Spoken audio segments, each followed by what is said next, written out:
Bismillahirrahmanirrahim. Yang kedua, kendaraan yang digunakan disebut buraqah. Itu melebihi daripada kecepatan cahaya. Cahaya itu tidak tahu berapa jarak antara matahari dengan bumi ini, berapa ribu juta ya. Ada. Kalau tidak salah, sinar dari matahari itu nyampe ke bumi 8 menit. Baru nyampe 8 menit.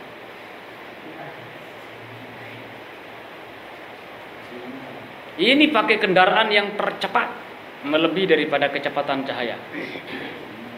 Itu yang digunakan. Sama jemput ulama juga, jemput orang besar ya gitu.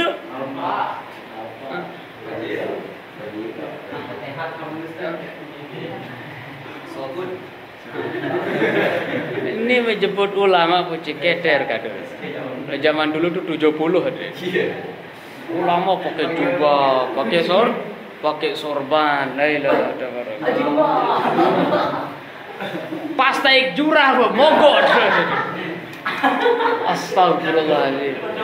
Terpaksa kiainya, mohon maaf Pak Kiai dorong dulu katanya guru gini. Ya Allah.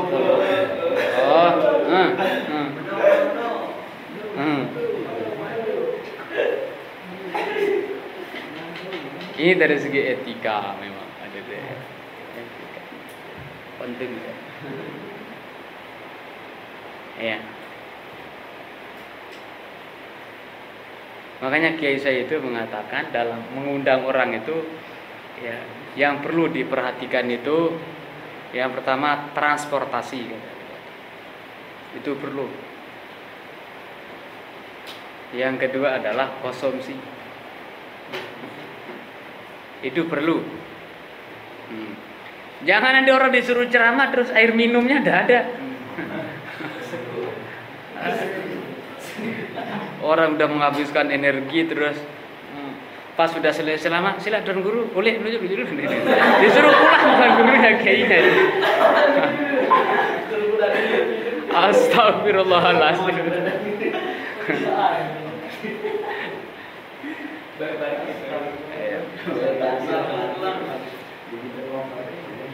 Ya. Transportasi, konsumsi, akomodasi. Ya, akomodasi itu ya masuklah ya jambanisasi di sana harusnya. Artinya tempatnya itu tempat yang lokasi, tempat di nginapnya berada itu tempat yang nyaman. Aman, nyaman. Jangan nanti ditempatkan, ya namanya kan manusia kan, setelah makan, ya. Kan setelah makan. Ya kadang-kadang kalau orang sudah makan setelah apa? Iya kan tadi udah masukkan ya kadang-kadang kepingin untuk dikeluarkan. Nah waktu mau dikeluarkannya itu harus ada disiapkan tempat yang bagus. Karena memang kiai saya kan pengalaman orang muda lang-lang buana dalam dakwah ya. Banyak pengalamannya lah. Ada yang sampai kadang-kadang di kamar mandi terus ceboknya ndak ada. Zaman dulu kan ceboknya ndak ada. Bagaimana mau bakso itu? Masa itu ngerendam di sana?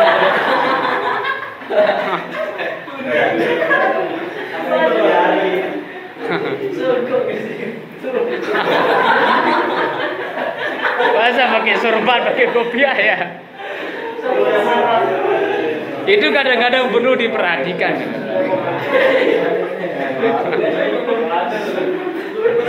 Tidak ada ceboknya. Terus kadang-kadang terus keran pakai keran. Terus tidak ada cebok. Lagi gimana itu?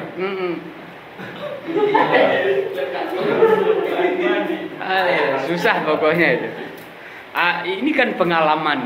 Apa yang perlu ceritakan itu kan memang berdasarkan pengalaman. Makanya saya itu biasa kalau ada pengalaman saya sampaikan supaya jangan dilakukan oleh orang. Ini saya sampaikan. Sampai seperti itu. Kiai saya itu luar biasa. Isra Mi'raj itu dikaitkan dengan kehidupan sosial. Tidak dikaitkan dengan hanya semata-mata sholatnya aja. Ya, itu hebatnya beliau itu.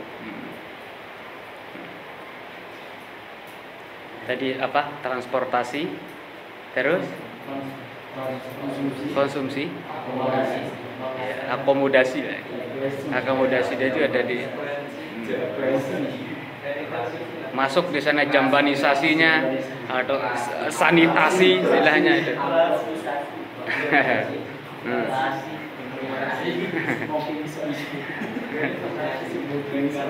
Itu perlu.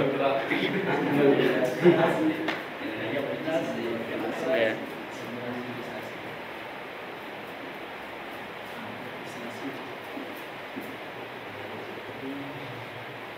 Nah, kemudian di antara sekian kewajiban itu jadi satu-satunya yang langsung caranya dijemput. Kalau yang lain kan pakai utusan aja. Zakat, haji, cukup pakai utusan aja nyampaikan. Tapi pas giliran sholat itu jadi enggak, langsung itu Rasulullah itu datang untuk menerimanya. Itu menunjukkan ya kemuliaan tentang sholat itu. Sesuatu yang mulia itu biasa memiliki ajudan, pengiring. Sholat diantaranya adalah gitu, ada rawatibnya, ada qabliyah, ada ba'diyahnya. Berarti kalau ada santri sholat tanpa qabliyah, tanpa ba'diyah, itu sama artinya Anda kayak presiden tanpa ada ajudan. Rentan itu untuk ditusuk gitu.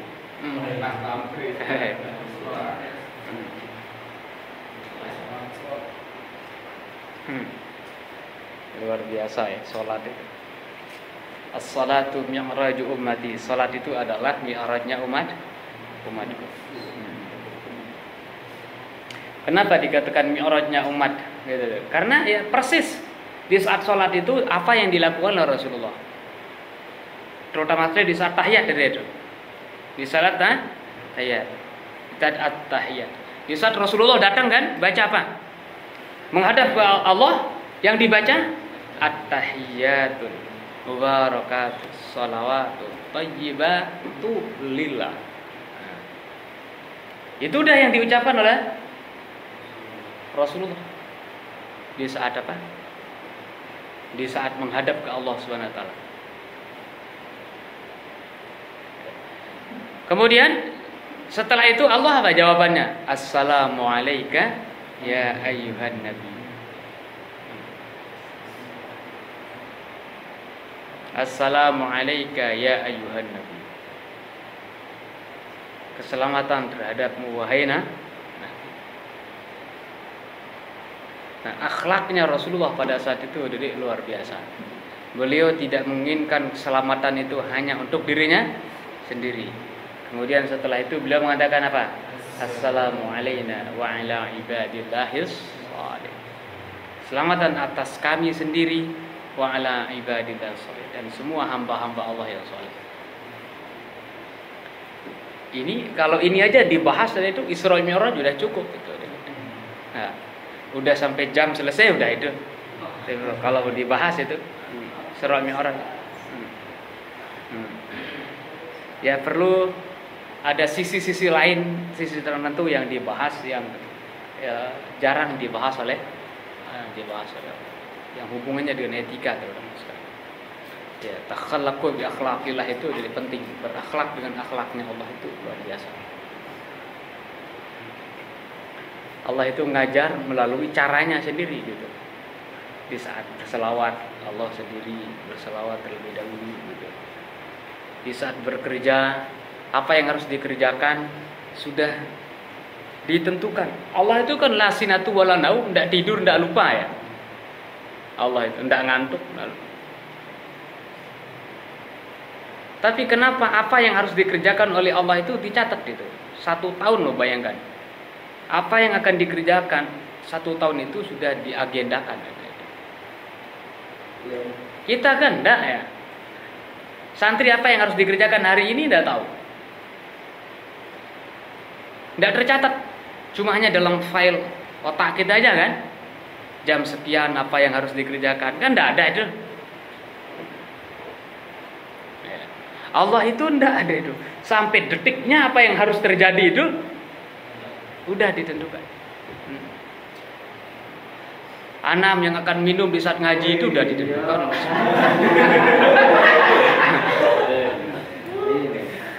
Contohnya, supaya jangan anam aja, saya juga.